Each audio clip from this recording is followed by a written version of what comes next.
पत्ते पर या स्वर्ण पात्र में इन आयुधों को, इस पारदेश्वरी लक्ष्मी को और उस यंत्र को सूर्योदय से पहले इस मंत्र की एक माला फेरें। सूर्योदय से पहले इसलिए कह रहा हूं कि उस समय वातावरण फिर भी शांत होता है, फिर बाद में गाड़ियों की चिल्लाहट, भौं भां, फिर आप उस मंत्र जाप को एकाग्रता के साथ नहीं कर पाएंगे।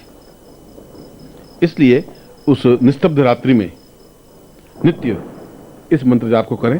ऐसा कुछ बंधन नहीं है, सूर्य के बाद में मंत्र जाप कर ही नहीं सकते, ऐसा बंधन नहीं है, मगर जहां एकांत हो, शांत हो, सरलता हो, वहां इस मंत्र जाप को करें। आपने लंका को कभी पढ़ा नहीं। जब राम अंदर पहुंचते हैं, जब लक्ष्मण पूछते हैं लंका में प्रवेश करने पर, लक्ष्मण पूछ रहे हैं कि ये नगरी में विचित्र देख रहा हूं। इसलिए विचित्र देख रहा हूं कि यह एक वास्तुकला का अलग सा नमूना है।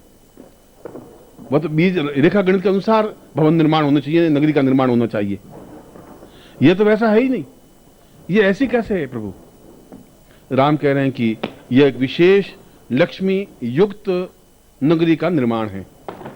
विशेष लक्ष्मी नगरी का निर्माण का मतलब है यह शंख के आकार की लक्ष्मी नगरी है। जैसा शंख होता है, दक्षिणावर्ती शंख, ठीक उसी प्रकार से नगरी का निर्माण है। शुरू में संकीर्ण, बाद में फैला हुआ, आगे चंचुकार।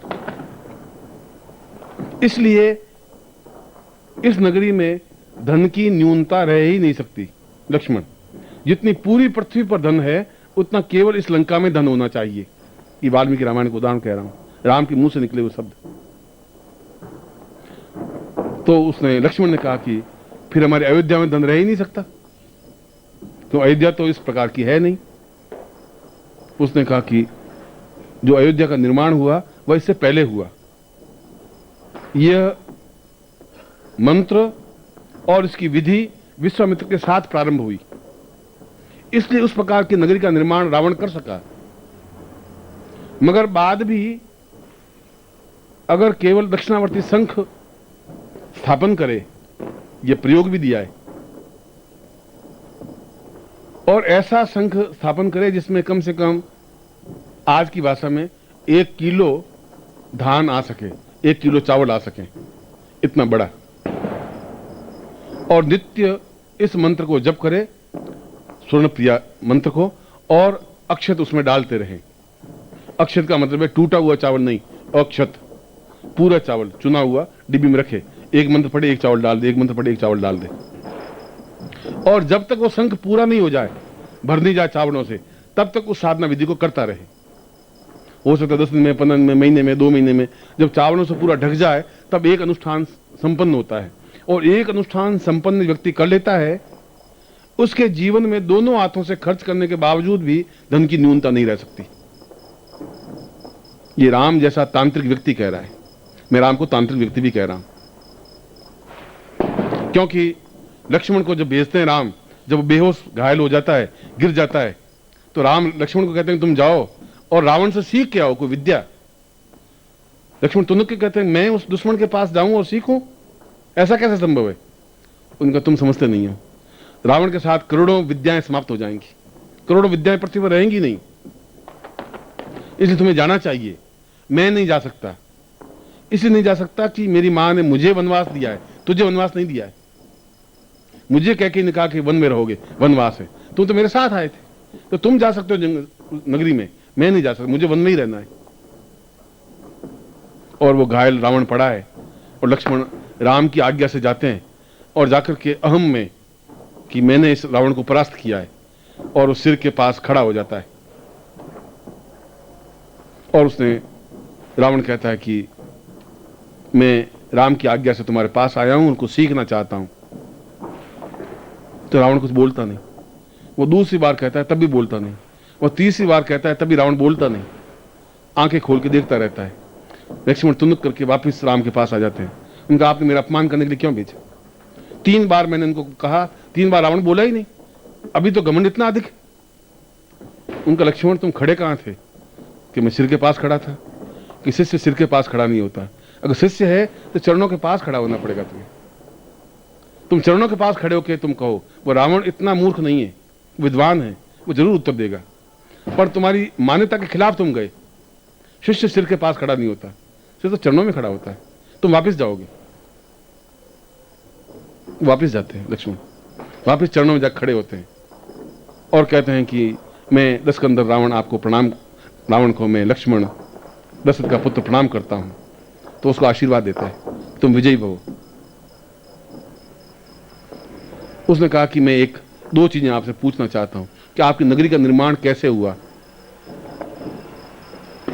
तो वह कहता है कि ये शंख के आकार की मेरी नगरी है और इस प्रयोग के माध्यम से इस नगरी में कभी भी अकाल नहीं पड़ सकता, इस नगरी में कभी देवता हावी नहीं हो सकते, इस नगरी में कोई व्यक्ति अकाल मृत्यु को प्राप्त नहीं हो सकता, इस नगरी में किसी प्रकार का दुर्भिक्ष नहीं हो सकता, इस नगरी में कभी गरीबी नहीं आ सकती।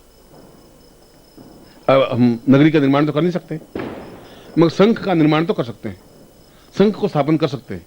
जो नगरी में नहीं हो सकता था वो हमारे घर में शंख के माध्यम से भी नहीं हो सकता। और दूसरा लक्ष्मण पूछता है कि मैं आपसे कुछ राजनीति सीखना चाहता हूं।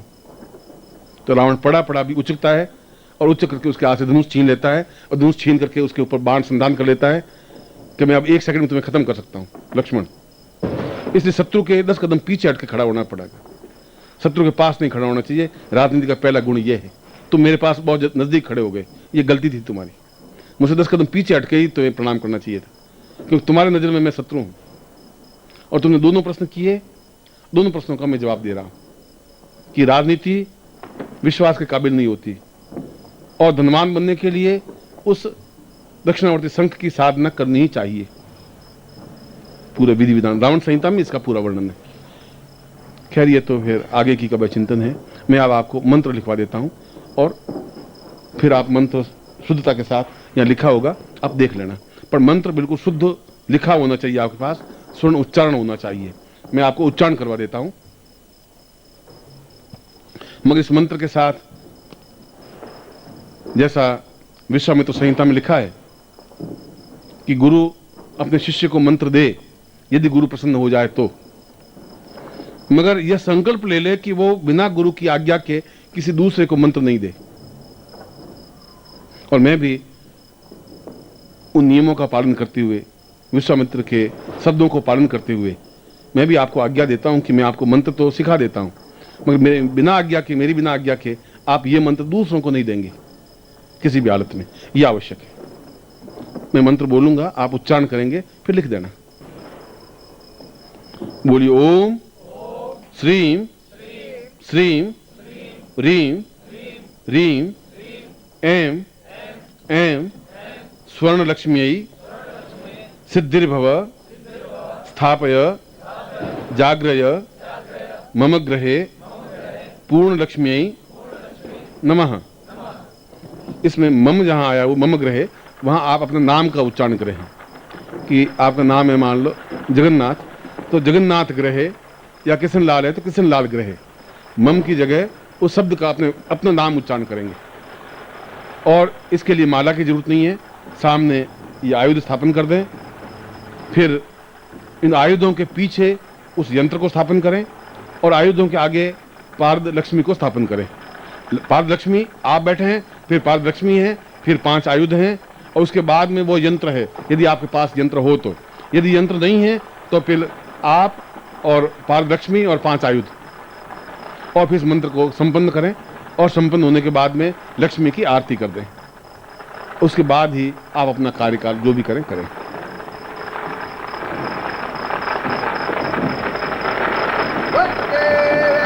ठीक है।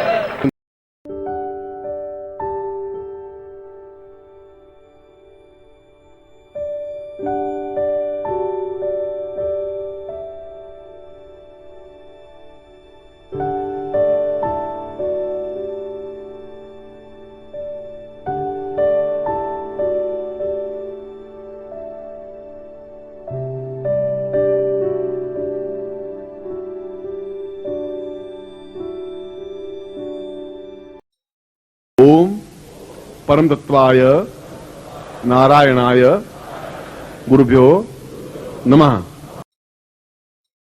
ओम ह्रीम मम प्राण देह रोम प्रतिरोम चैतन्य जाग्रय ह्रीं ओम नमः।